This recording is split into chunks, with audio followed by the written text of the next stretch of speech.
Agora vamos à entrevista do dia com Maria Lídia Flandoli. A Assembleia Legislativa de São Paulo instalou a Comissão da Verdade para apurar as violações dos direitos humanos ocorridas no estado de São Paulo e foram praticadas por agentes públicos estaduais durante aquela época da ditadura militar. E nós recebemos hoje o deputado estadual do PT, Adriano Diogo, que é autor da resolução e presidente da Comissão da Verdade de São Paulo. Deputado, muito obrigada por estar aqui. Eu gostaria que o senhor explicasse de início, para ficar bem claro, qual é a finalidade da Comissão da Verdade. É investigar ou apenar?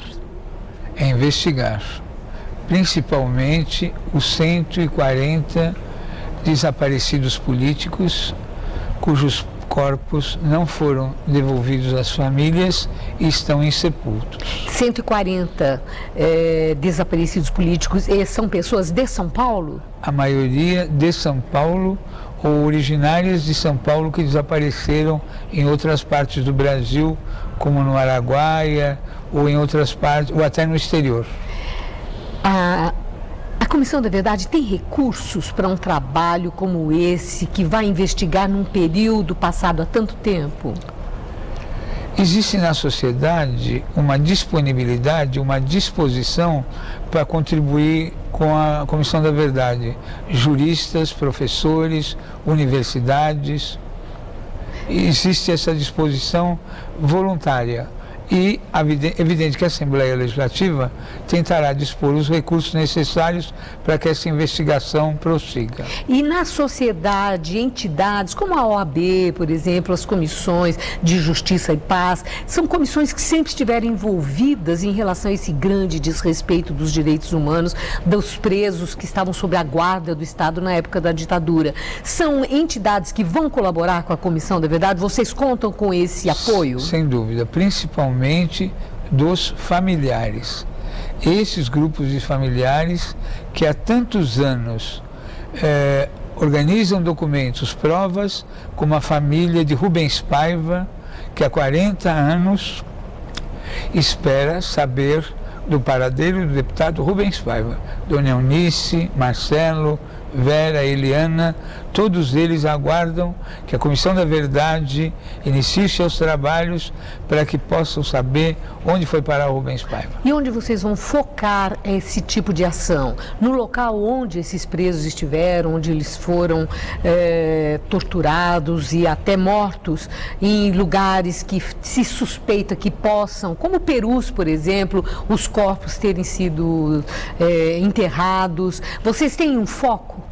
Sim, o primeiro foco são os 140 desaparecidos. Sim, mas eu digo foco de ação agora. Sim, sim.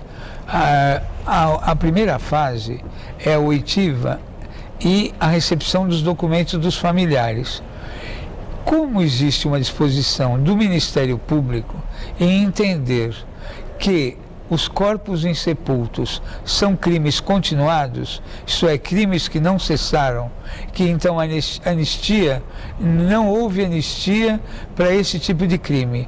Então existe a possibilidade da Comissão da Verdade trabalhar em parceria com o Ministério Público. O senhor e os parlamentares que compõem a comissão estão sofrendo pressão, porque há militares que nesse momento no país, nós estamos todos acompanhando, estão abespinhados, digamos, em relação a não investidas, não apenas da Comissão da Verdade, mas também do Ministério Público Federal, por essa razão de entender que desaparecidos, que isso é crime continuado, não é crime prescrito e não é crime resolvido. Então, por essa razão, não se aplica a lei da anistia. Eles argumentam que sim. O senhor acredita que possa ter dificuldades nesse sentido, com o argumento de que a lei da anistia apagou tudo?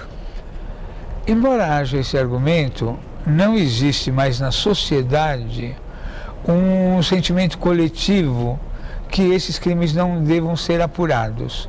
Então, eu digo para a senhora e repito o seguinte: existe a necessidade de se contar a história. O apenamento é a segunda fase. Então, nós não podemos atropelar. A Comissão Nacional de Anistia tem um relato de 40 mil pessoas que foram presas e torturadas no Brasil. Então, A primeira fase da Comissão da Verdade é o Estado brasileiro reconhecer que todas essas atrocidades foram cometidas. A segunda parte é a responsabilização. Quer dizer, é um resgate histórico, inicialmente, que a Comissão da Verdade pretende providenciar, digamos. A Comissão da Verdade não pretende fazer provocações.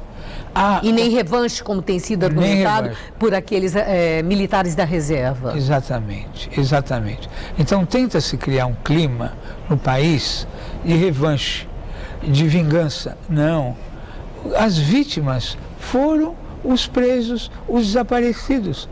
Então, dizer que uma família queira sepultar o seu parente, o seu parente mais próximo, dizer que isso é uma atitude de vingança, eles é que estão querendo continuar esse